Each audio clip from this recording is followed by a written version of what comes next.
I mean, it was really.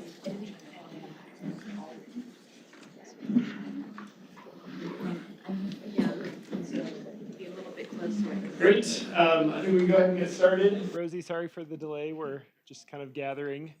There's good snacks outside and good conversation, so sorry you couldn't be here. Yes. So this is a, I guess, joint seminar for the Land Model and Biogeochemistry Working Group, along with our regular CGD seminar. And before I introduce Rosie, who really needs no introduction, I also wanted to announce the winner of the Slater Award. And so the committee's decided that Rachel Ward, who's at Berkeley Lab, did a really nice job presenting her work and contributing to FATES development. And so Rachel's not here. I don't know if she's online, but she can't. Anyway, she can't interact with us anyways, but congratulations to Rachel.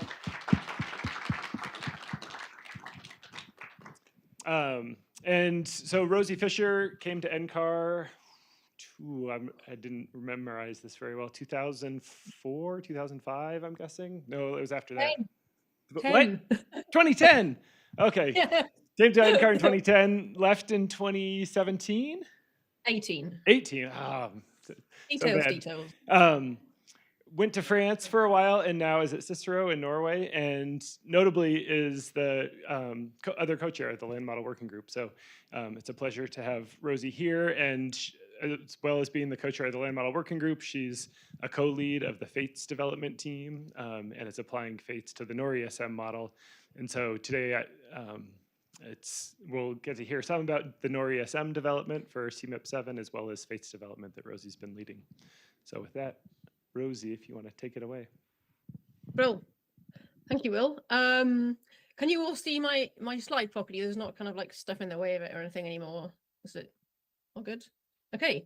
Yeah, it's I've been wanting to give this seminar forever about the global configuration of the CLM-FATES model. So I am delighted to be in this position. I'm less delighted that I'm not able to be there with you. Mostly that's because we are obviously, as climate model goes, we're not exactly 100% totally done yet, but we will be soon.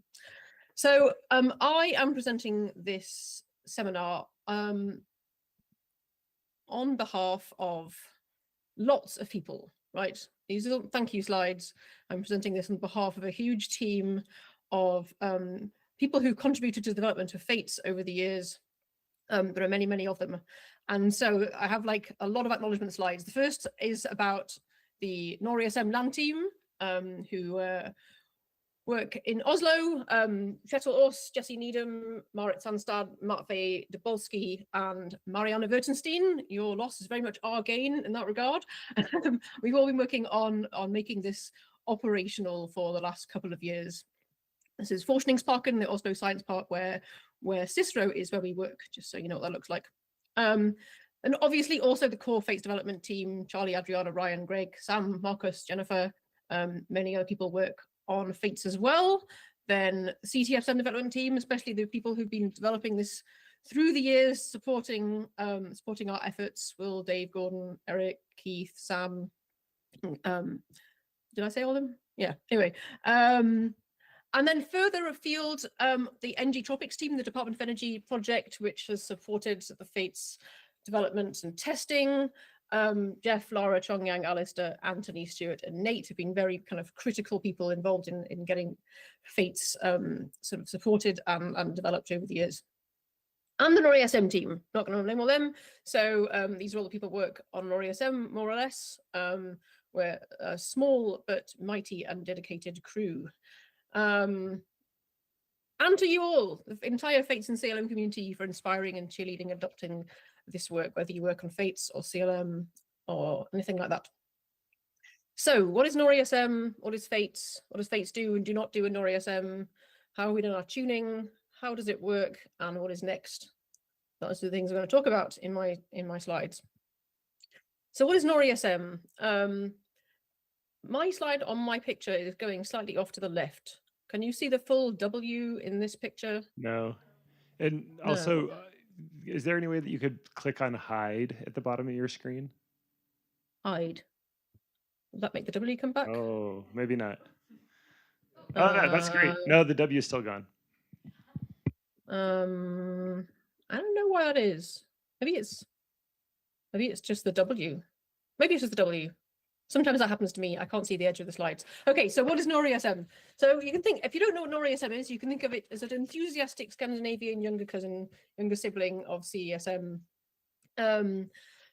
NorESM is a model which is based around the CESM software infrastructure. It contains many similar components and some different components. So notably, we have a different ocean, a different atmospheric chemistry and aerosol scheme, and as of now, we also have a different vegetation for the next round, at least. NorESM is developed by a consortium of 8 different Norwegian research institutes, which are located for the most part in Oslo and Bergen, which means that we can have fun meetings in between Oslo and Bergen, like this one we had in the ski resort of Geilo last year. So it's not unlike Colorado in this regard. The NorESM consortium is funded by kind of soft money, but it's funded by infrastructure research funding, which comes in kind of 5-year chunks from the Norwegian Research Council and lots of other kind of grant funding to those 8 institutes. We have a lot of foci. This is our kind of like selling point slide about the things that we are mostly working on. The thing I'm going to talk about is in the middle here, ecosystem dynamics, but many of you will be aware of different developments happening across the different parts of the consortium. So why Norway? Why do I live in Norway? That was unexpected. So the reason I live in Norway actually is a little bit strange. So this picture is a guy called Dave Beerling, who was a professor in Sheffield, where I worked before I came to NCAR. And he wrote this book called The Emerald Planet some years ago. And The Emerald Planet is a book about how plants changed the history of the Earth. It's effectively a biogeochemistry sort of popular science book. And as the review said, The Emerald Planet is a serious talking to about why plants must not be ignored. And that's great. It was made into a popular BBC television series. And the thing that happened was, weirdly, that these people read his book. Many of these the pictures on these are the Norwegian scientists that started the sort of land biogeochemistry effort, and they were very inspired. Some of them were atmospheric chemists and hydrologists, and they actually all changed directions in their career to start working on land surface modeling and biogeochemistry, which is cool. And just before I moved to Norway, they had this project funded, which is called the Emerald Project, and they invited me to the Emerald Symposium and Dave in 2020, just like a week before COVID started. And they took us on this hut trip in the mountains, and we had a nice time. That's Dave being brave. It was really frightening. And we had a lovely time. And the thing that the Emerald Consortium was working on most was developing FATES. And so they had all these different different projects around developing primarily like high latitude processes in the FATES model. So moss, shrubs, testing at cold latitude, cold system processes. I'm going to talk a lot about what FATES is in a while. But basically, at this point, like Will said, this is my life in a map. At that point, I'd left NCAR for reasons I won't discuss, and moved to France. And then, not that they're bad, mostly to do with Trump, as you know, but moved to France. And then while I was in France, they said, why don't you come and work in Norway? That would be cool. So that's why I'm in Norway. And so since we moved to Norway, we've been working on kind of trying to find a basis to funding this activity. So in the recent times, this effort has sort of snowballed into all these different projects, working on all these different aspects of the FATES vegetation scheme, with lots of collaborations around this effort. And so our community is expanding. Every time someone joins it, I have to make this slide again and shuffle everyone's heads around, make them a little bit smaller, and it gets more and more silly. But this is a good thing. So what is FATES? FATES is an advanced vegetation model integrated into the community land model CLM. It has, like CLM, open source, decentralized community development, flexible structural assumptions, parameters, and complexity schemes. FATES is housed in this GitHub repo. FATES is interesting because it is essentially linked to, if not the default in 3-year system models, in NorESM, CESM, and it's linked to E3SM via the ELM land model. So FATES is developed across all these different communities, and NCAR, Norway, and DOE. And so what is FATES? People have talked about this quite a lot already, so I'm not going to kind of labor this point too much. So FATES is an intermediate complexity model in between a big leaf model like CLM and a stochastic individual forest model, and represents vegetation as a series of cohorts of different heights, plant functional types, and ages. Rachel actually had a nicer depiction of FATES than I have. So this is, if anything else, a good reason for her winning the Anti-Slater Award. So I'll be swapping slides in the near future to a better depiction. So I'm going to talk a lot about what FATES does in NorESM. So the thing about FATES is it can resolve many more dimensions of complexity than a standard big leaf model. And I'm going to kind of like do a little bit of a sort of exploration here of all the different pieces of information that FATES is tracking, that you can visualize, that you can compare to data. So the first thing that FATES does is it resolves plant size. Okay, so if we look at this, this is what's happening inside of FATES. Each of these plots is a different place. And each of these places is a place which is dominated by the orange trees, which are tropical evergreen broadleaf trees. And so these are different size classes, and the trees are, as you can see, growing as the simulation progresses into those different size classes. Go pretty fast because it's a tropical forest. If we look at broadleaf deciduous trees, a little bit more modest in their growth rate. And also these obviously tend to be more mixed forests. We've got some evergreen needleleaf trees kind of popping in here. Those are the green ones. And then if we look at evergreen needleleaf trees, those are growing more slowly, right? So I just made this visualization just to kind of give a kind of flavor of the information that we're kind of tracking here inside of FATES, and how you can possibly think about looking at it and comparing to data. And then if we look at that in a map, so this is a simulation of where we have through time here, we have these are different sizes of tree in the different panels, and as the simulation progresses, we find that the leaf area exists in larger and larger trees, right? So if you look at the tropics, the leaf area is tracking across here into bigger and bigger size classes as the simulation progresses. Most places, obviously, the leaf area stays in small plants because those are grasses and shrubs. The other thing that FATES does is it resolves age since disturbance, right? So we can resolve a simulation where we resolve different age classes in the land model. This is just shortly after the beginning, where most of the land is in the single age class up here, the sixth age class. It also resolves gross land use transitions. So I'm going to talk about this quite a lot. So Charlie Coven described this in his talk yesterday, and so I'm going to just rehash a little bit of these slides because I know this is a slightly different audience. So in FATES in NorESM, it has a tiling scheme which looks like this diagram. So if we just look at the left-hand side for now, FATES is running in what's called a no competition mode, right? And that means that it doesn't run predictive biogeography or plant competition. Instead, it looks like this. So first of all, we divide up the land into different land use categories. So secondary land, primary land, pasture, cropland, and rangeland. Oh, that's not in this diagram. And on each of those categories of land, we divide that into plant functional types. So these are the different colors in here. And then in addition to that, FATES divides the plant functional types into different age classes, right? So we have like this three-dimensional tiling structure on the land surface. And on each of these tiles, we run the fluxes, the carbon cycle, vegetation demography, soil biogeochemistry, land use change, and we're coupled to the atmosphere. We're not running predictive biogeography or plant competition. That's what no comp mode is about. We'll leave that for another day. So this is a depiction of the gross land use transitions happening inside of FATES. So this is a new thing that FATES can do, which is capture all of these two-way transitions between primary, secondary, rangeland, pasture, and crop land surface categories, right? So if you look here, particularly at the secondary to crop and crop to secondary transitions, you can see that there's lots of kind of backwards and forwards between secondary to crop and crop to secondary in the tropics, and that's shifting cultivation, right? So the net effect of this, which we represent normally in land surface models, isn't that big, but when we represent the gross transitions, we represent a lot of turnover of vegetation as well.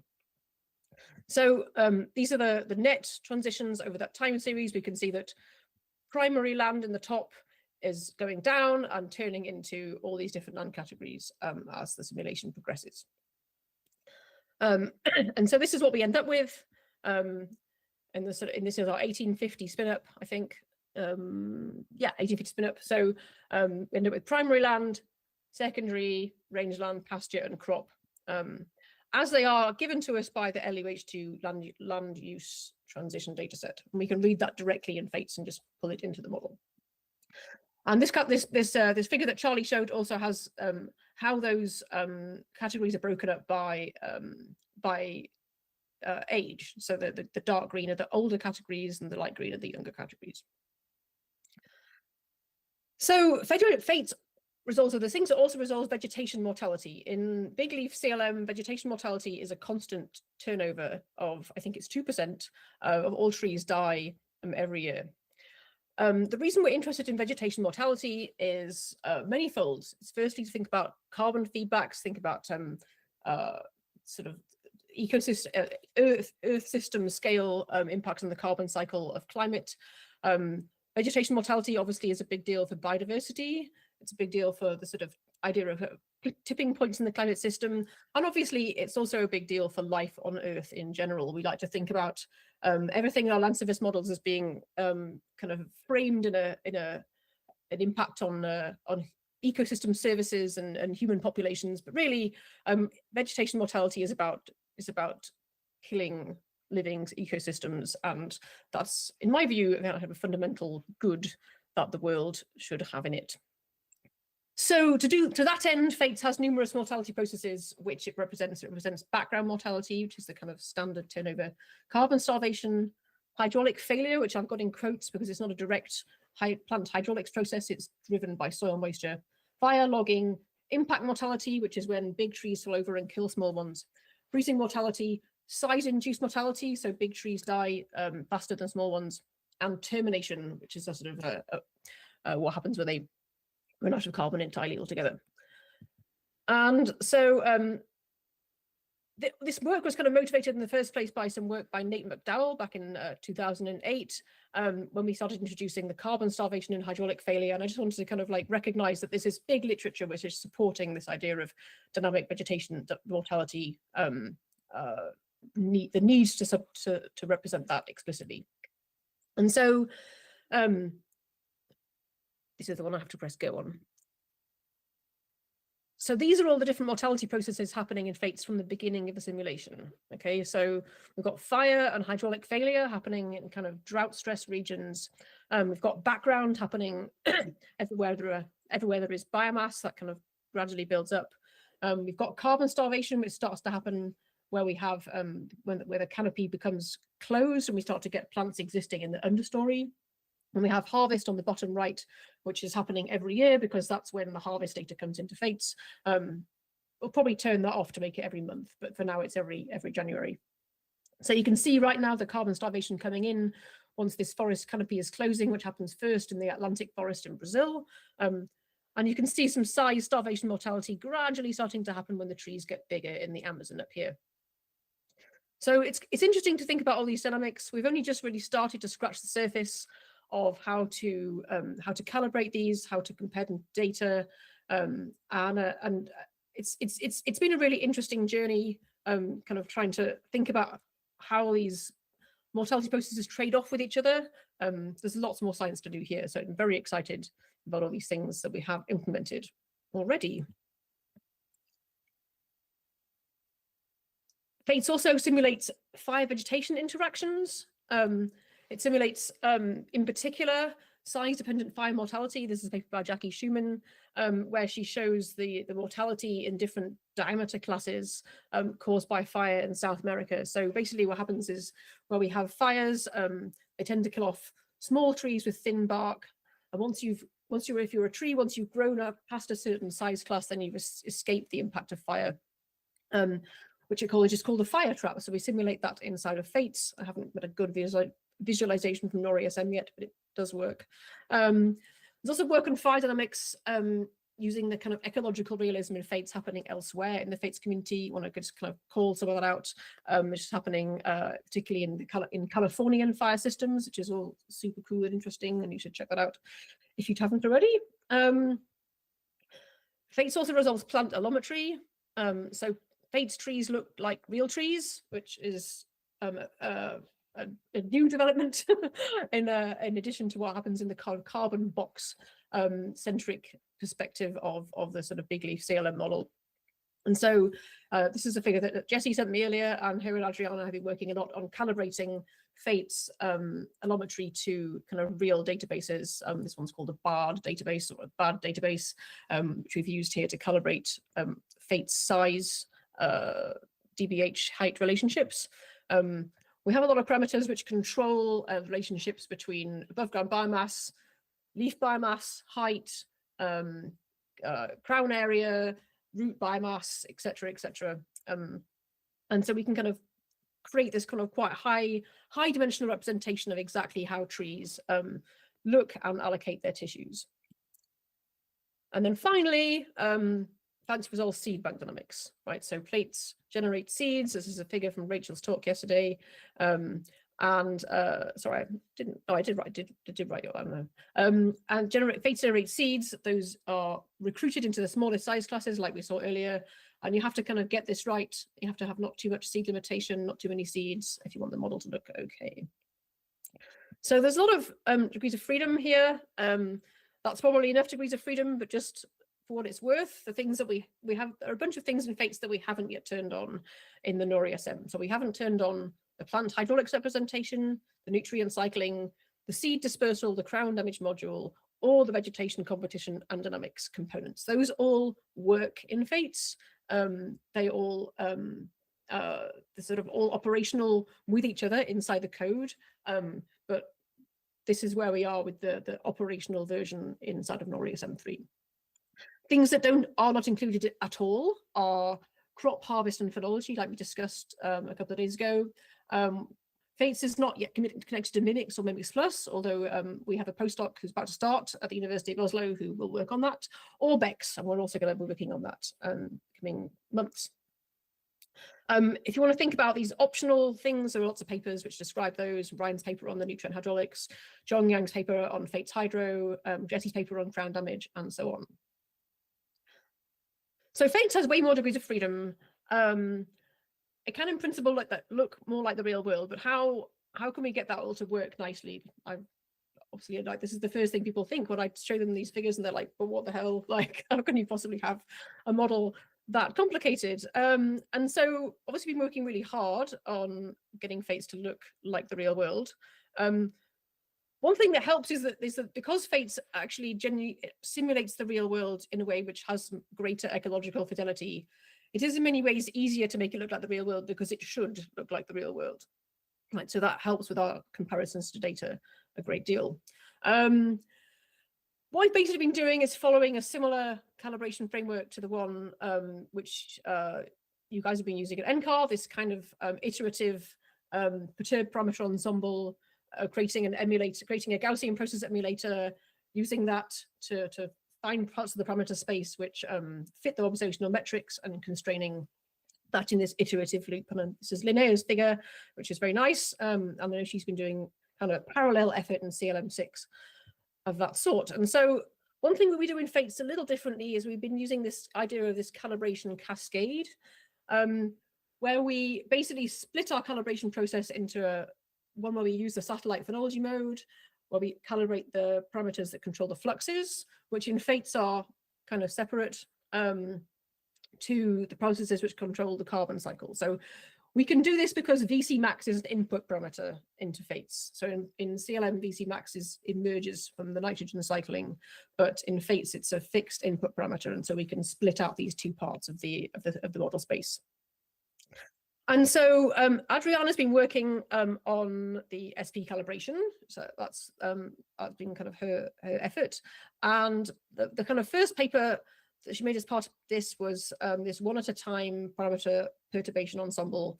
And I strongly recommend that you go check out this this shiny app that she has as part of her paper, which is an amazing way of viewing all of these different sort of statistics and maps and top parameter lists, and you can kind of slice and dice this data any way you like, and it's awesome.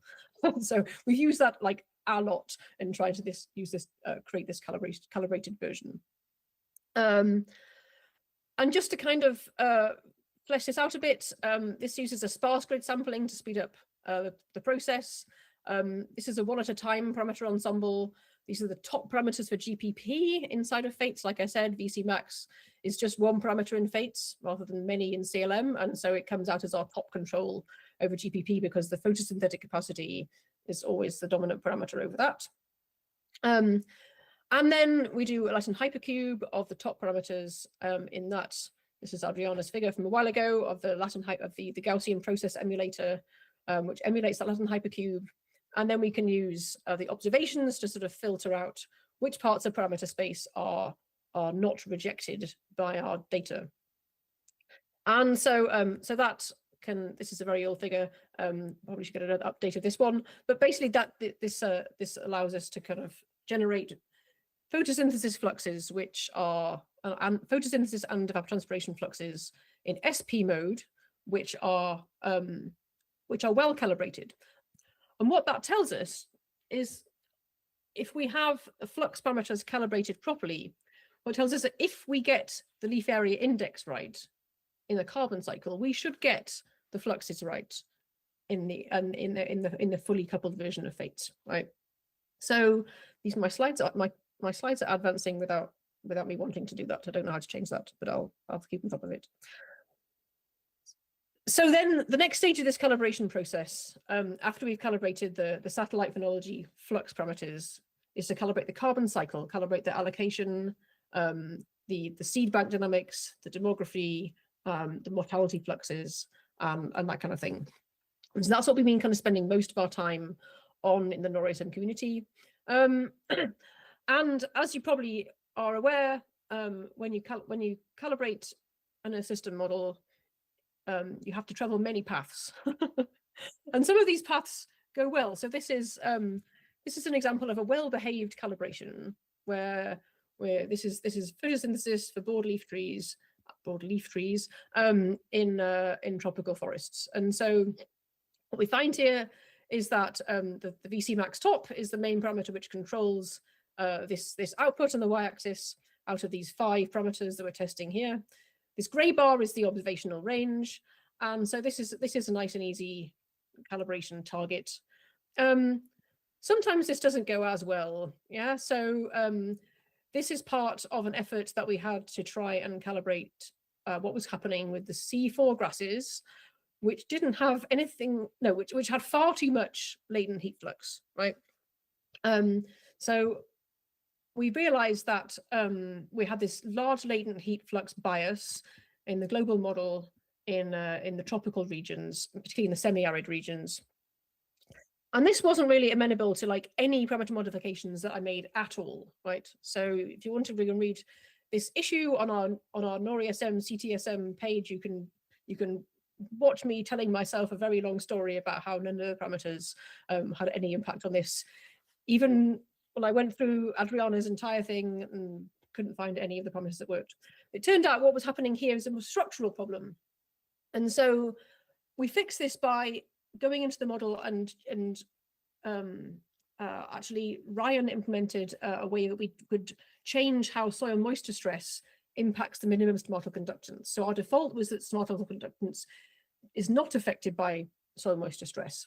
And what that meant was the leaves are too leaky and couldn't control their water loss in semi-arid areas. And so if I flick between these, you can see this is the effect of making that change. And it's quite a big deal. And so this is an example of basically how it was, it's very difficult to kind of create a very sort of clean, simple story about how you calibrate the model. And so we go through this process of iterative bias reduction, right? So we have in our NorESM CTSM repo, we have a huge long list of just going to check the time and see what time I've got. But this huge long list of biases to solve, and we kind of gradually go through and figure out, are these parametric biases we can address with a PPE approach, or are they kind of more structural biases that require more sophisticated responses, or are they just even caused by bugs? And so to cut a very long story short, this is a sample of the recent issues that that we've been dealing with in NorESM. So each of these is like a little story that I could tell, and I probably won't ever tell all these stories. But a recent problem we had is that when I first made those animation plots, the evergreen needle-leaf trees were all tiny. They were all like 5 centimeters in diameter, and obviously that's not realistic. And so we had to kind of go around and around with changing all the parameters that we could think of. But eventually what we discovered via some work that Adriana did was that actually a very subtle shift in a bunch of the allometry parameters all at the same time was needed for the model to allow the plants to escape the small size class. So it was a little bit like they were kind of trapped in not being able to produce enough carbon to get bigger. So that was a complex thing we had to resolve. The next problem we had was there weren't enough soil carbon at high latitudes, but there was too much LAI and GPP in the present day. So we couldn't spin up soil carbon in 1850, but boosting the productivity would just make the present day biases horrendously bad. So we managed to shift this problem by moving the leaf allocation to reduce the target LAI, which reduces LAI, but not the 1850 productivity. So that was also a kind of a complex story. We have an issue on that. You can look at the. Then we realized that Chinese forests have too much biomass. And then we kind of like were a little bit confused about this for a while, but when we realized that for some reason the forests in China are evergreen needle-leaf trees in the surface data set, and none of us have ever been to China, but we're fairly sure that that's not how it is in real life. So so we needed to add a new PFT to our configuration to kind of allow for that. Obviously the best thing to do was to change the surface data set, but we didn't do that. We kind of just changed the plant functional type that was in China to fix it. I'll maybe not go through all of the rest of this this list for want of time, but my basic point is that there were lots of interesting things, bugs, structural issues, etc., which mean that it's very difficult to get a clean story on your calibration, but nevertheless, we have been dealing with these one after the other. So I'm going to talk about the performance of FATES in NorESM. And before I do that, I'm just going to leave a little word about our diagnostics package. So we created our own diagnostics package. Marit Sandstad, who is an amazing scientist who works at ISRO, created this, and we realized that some time ago we realized we wouldn't be able to do diagnostics with FATES because the existing NCL package didn't handle the FATES output variables or regridding onto our irregular grids, which we're using in NorESM, NE16, NE30, at least it didn't then. And we needed it to interface with our ILAM diagnostics product library so we could test the model. The ILAM package, which is awesome, obviously, doesn't handle FATES variables and isn't necessarily trivially extensible to higher dimensional demographic outputs, which we wanted to look at. So Marit created this, this thing doesn't have a name. We call it the XCSMF diagnostics package. We actually call it Marit's diagnostics package, but that's not probably going to last forever. It handles regridding, benchmarking, it's user configurable, everything. We have this multiple extensible plot library, and it reduces the problem that we are increasingly facing, which is that you can vibe code any plot that you like, but then you quickly forget how it works and lose yourself in a morass. So but with this tool, we can stay on top of all of our diagnostics outputs. And it produces a bunch of different plots in a list like this here. It produces lots of regular maps. Obviously, this is grazing, which is the thing which is newly visible in the FATES output.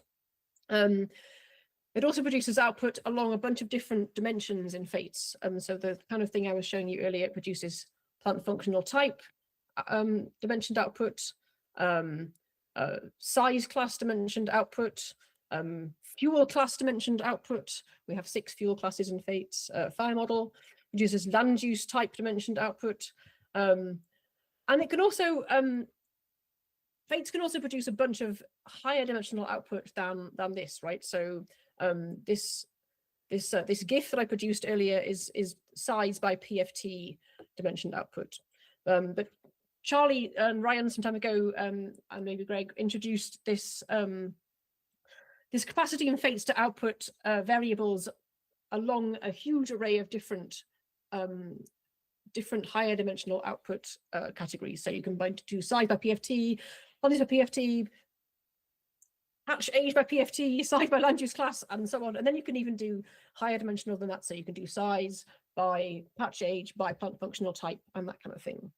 And we've only just started, because we've been busy, I've only just sort of begun to explore how we can visualize and compare these outputs to data, but it's super exciting that we can kind of slice and dice the model in all these different ways.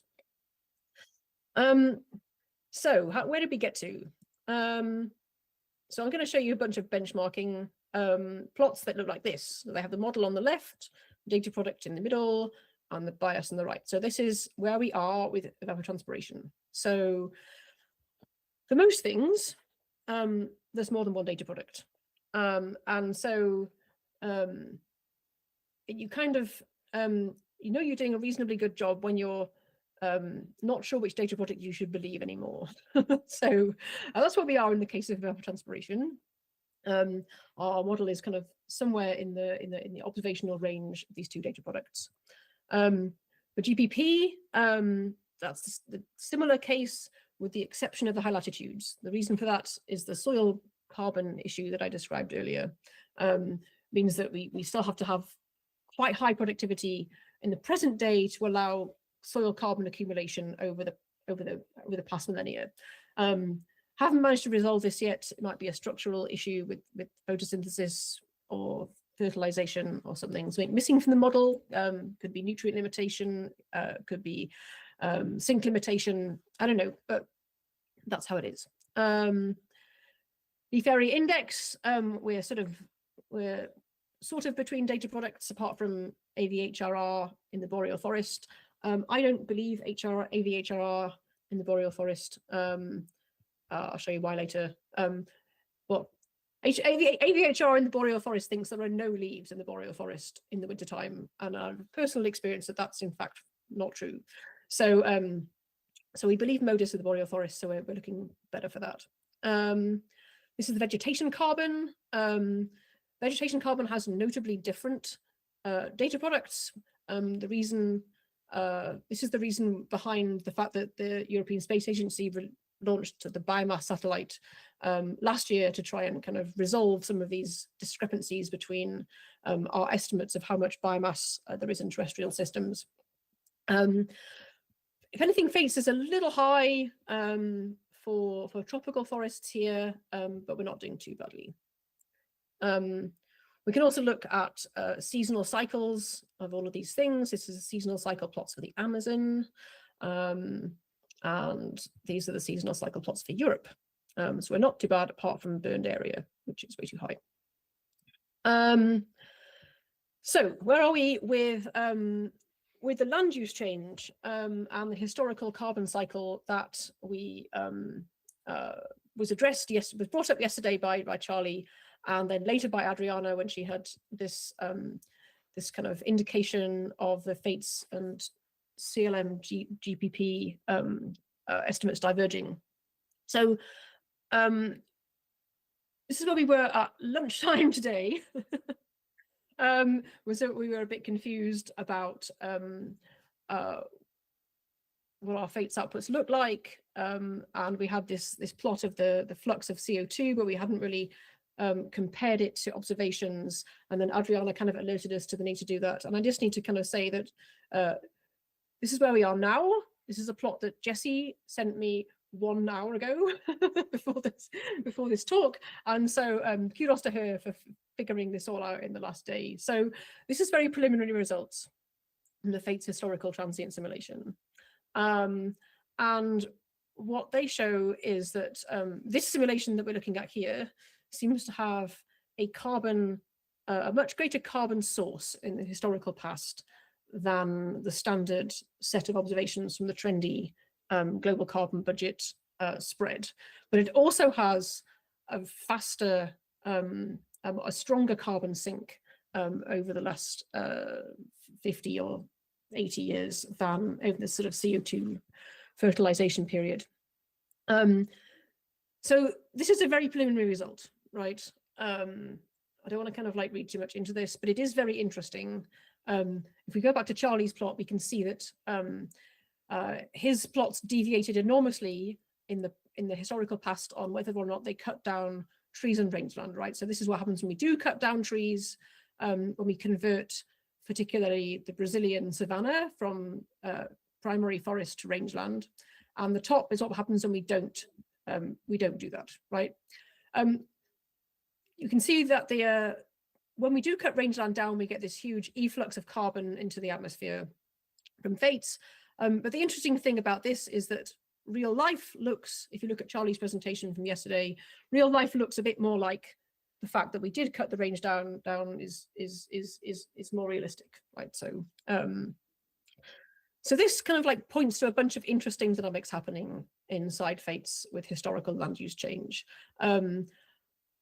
Before I kind of like, I have theories about why this might be more a greater reaction to land use change in FATES, but this is kind of requires a little bit more digging into. But it is very interesting, and I'm pretty excited to see this plot. What about the couple model, you ask? So, like CESM, we have been doing many iterations of NorESM 3 since June 2024. We've done 188. These are all the different issues. Each issue is a simulation of NorESM 3. And just going to show the biases that pertain to the land. So this is where we are with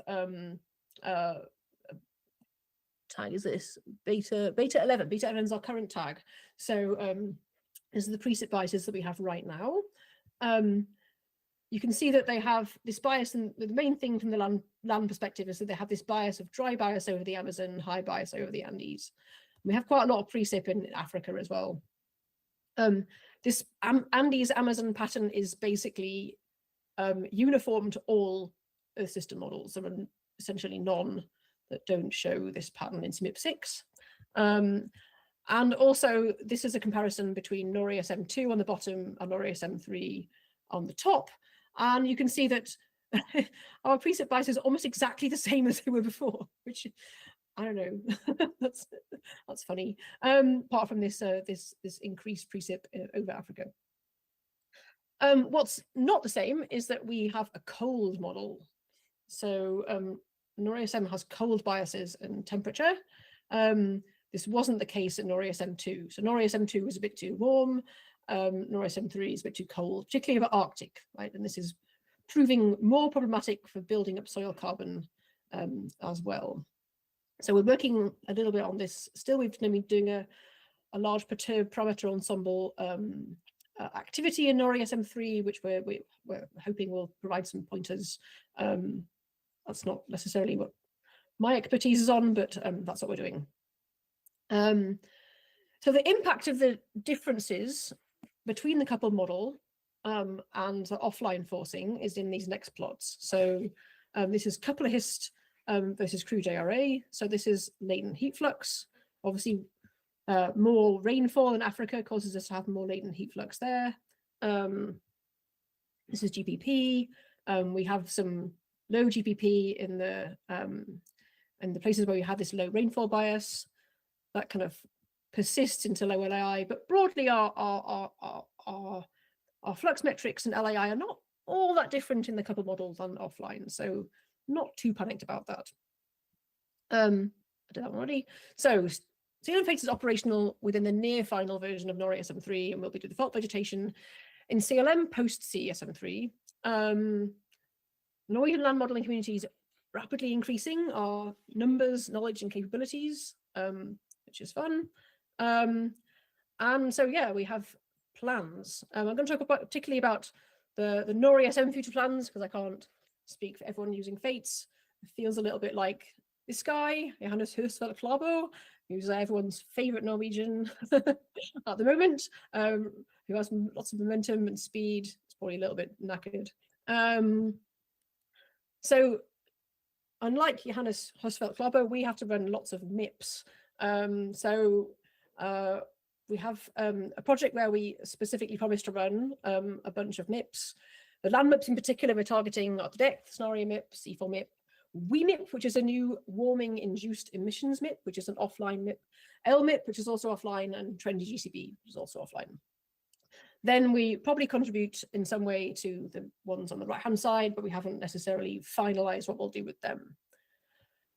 I'm talking about NorESM 3 here, but we also have plans for NorESM 3.5 because we had some dreams that we couldn't get into NorESM 3, and so we thought we'll put all those dreams in NorESM 3.5. So on FATES side, that includes nitrogen cycling.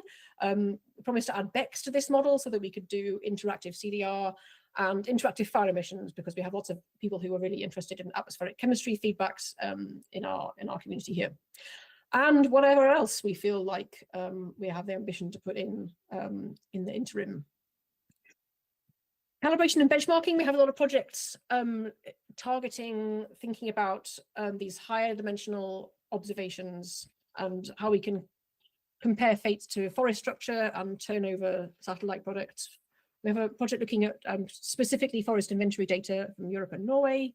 Another project trying to calibrate particularly boreal fire and fire emissions. And in all of these, we're targeting a kind of enhanced machine learning workflow using the calibration cascade approach that I described before, and more emulator history matching, but maybe sort of improving how we can use machine learning to kind of maybe drive some of that process. This is exciting. On the right-hand side, this is our first simulation over the Nordic domain, which we did earlier this week. So we're running with ERA 5 over Norway, and this is just the area of plants. So that we're simulating in FATES. So we're going to be doing a lot more to kind of try and think about more sort of concrete ways to configure the Norwegian carbon budget so that it's more process constrained. We have a bunch of resources. This is our FATES specific fork here. FATES has a lot of documentation on our tech note, user's guide. We also have a mailing list, a Google mailing list, which you can sign up to come to our meetings and learn more about what everyone in the FATES community is doing. So to summarize, CLM-FATES is working operationally inside the Norwegian system model. Performance against the standard global metrics appears satisfactory, or at least not obviously wrong. My first boss, who was Ian Woodward in Sheffield, it was his mantra that models should just not be obviously wrong, and I feel like it's probably taken until now, but now we've got there. FATES isn't obviously wrong, I think, maybe. And FATES opens the door to a whole world of more realistic comparisons with real world data and interesting experiments.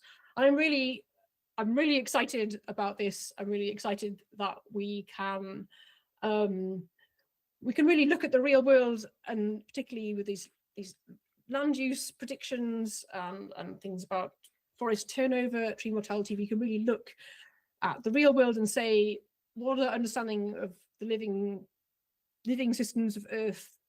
How does it compare to real observations? So this is going to be super fun from now on. FATES is an open, collaborative, distributed community development.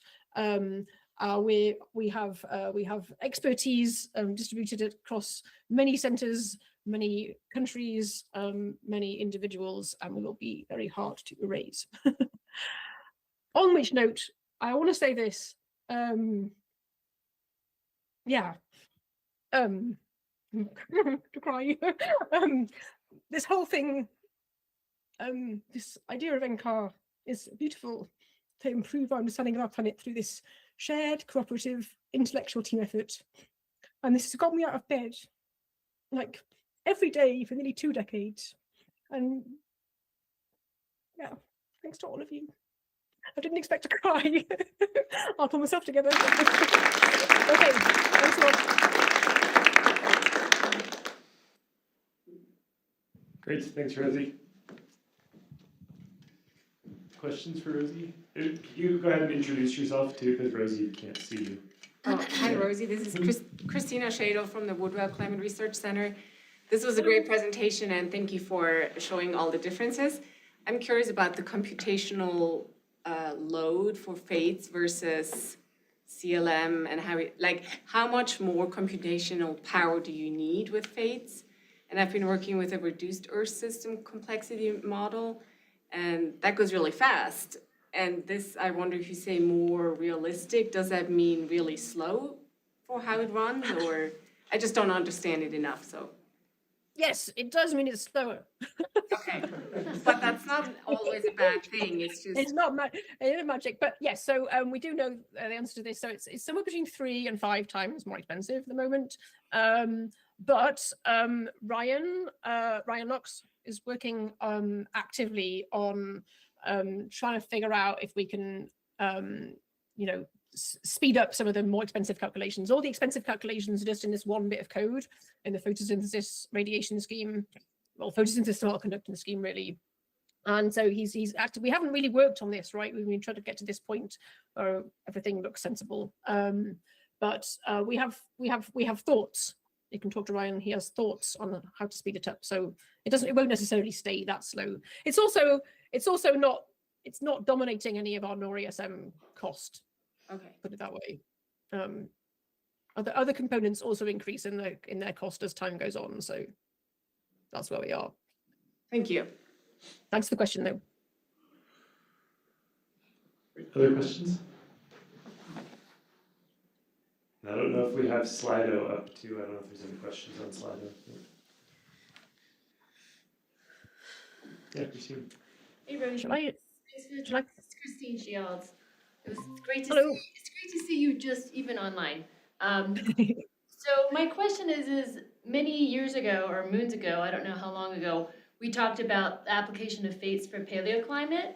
Have you guys tested some of your stuff in past climates or different climate states?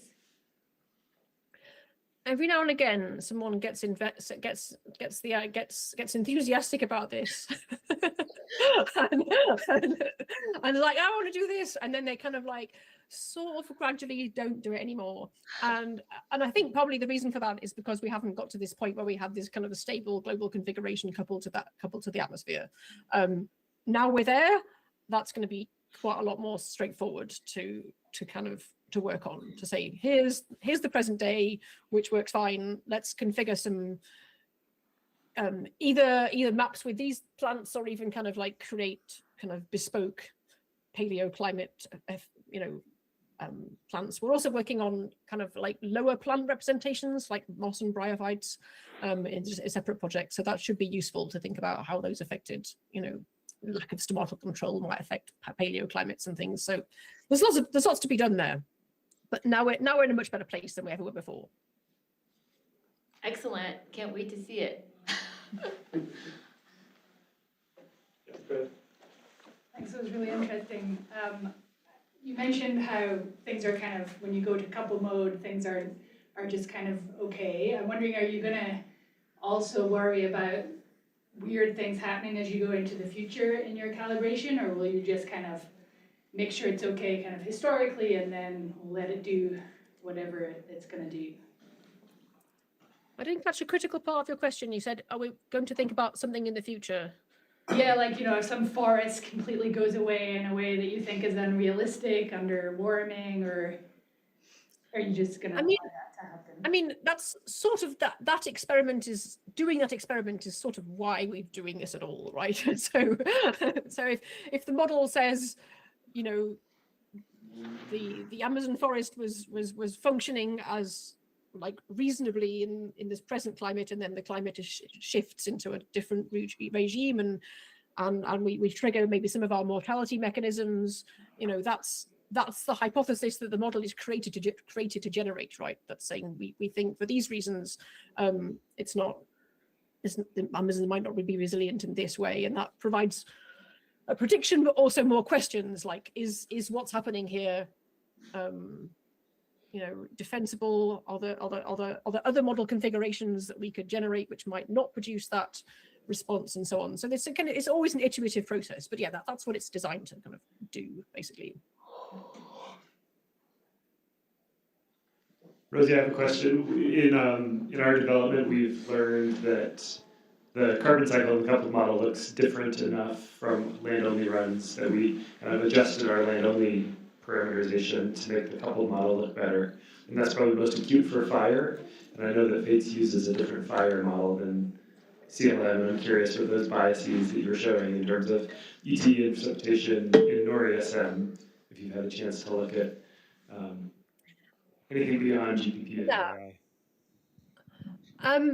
Yeah, I mean, we haven't done any special online tuning, but I think it's fair to say that we haven't done much fire tuning at all. Aside from, I've done a bit of kind of like big scale tuning with the ignition rates, and so we haven't paid a huge amount of attention to the skill of the fire model. Just because there's only so many hours in the day. I would like to pay more attention to it. If I had like another 2 weeks, that's probably what I would do. Yes, we haven't recalibrated that. I mean, the model is quite cold, right? So, and also it's quite rainy in Africa. So, like the models already has too much fire in Africa, so it raining in Africa isn't like a big problem. So we might have some kind of compensating biases in a good way that are helping us out there. Other questions for Rosie? Yeah, Hey, it's Dr. Rana. I guess, yeah, you said that like the SP calibration should fit with the no comp if we get LAI right, but it seems like maybe that's not what happened. Is that right? Because the LAI seems good, but then the GPP is still not, and the other fluxes. So is that a failure of the SP calibration, or is that like something else? I mean, you said it was the soil carbon. Are you talking about the high latitude GPP? Yeah. Oh yes, we don't have LAI. We don't have LAI right either. Oh, okay. So LAI and GPP are both biased high in the high latitudes in the present day. And if I tune either of them down, well, if I tune the productivity down in particular, then soil carbon doesn't accumulate. So still thinking that through. The thing is, it's hard, right? Because like to know whether you've affected soil carbon, you need to like spin the model up for like hundreds of thousands of years. So like it's like a very, I think it's a pretty thorny problem. We also have very high seasonality of fluxes, more so than the data seem to support. And I think there's a bit of work to do in the high Arctic on maybe like the basic responses to temperature and so on. I think it might be a structural problem, is what I'm saying, in the CO2 fertilization, etc.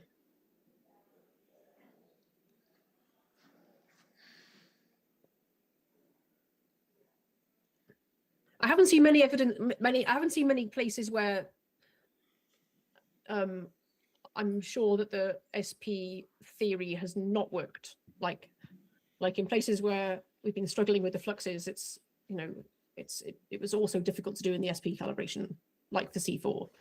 Yeah. Yeah. Well, that's good. Rosie, it's great to hear from you and hear what you're doing in NorESM. It's good to see that your Clavo-like energy hasn't dissipated at all. It's inspiring. So let's thank Rosie one more time. Thank you all. Sorry I'm not there.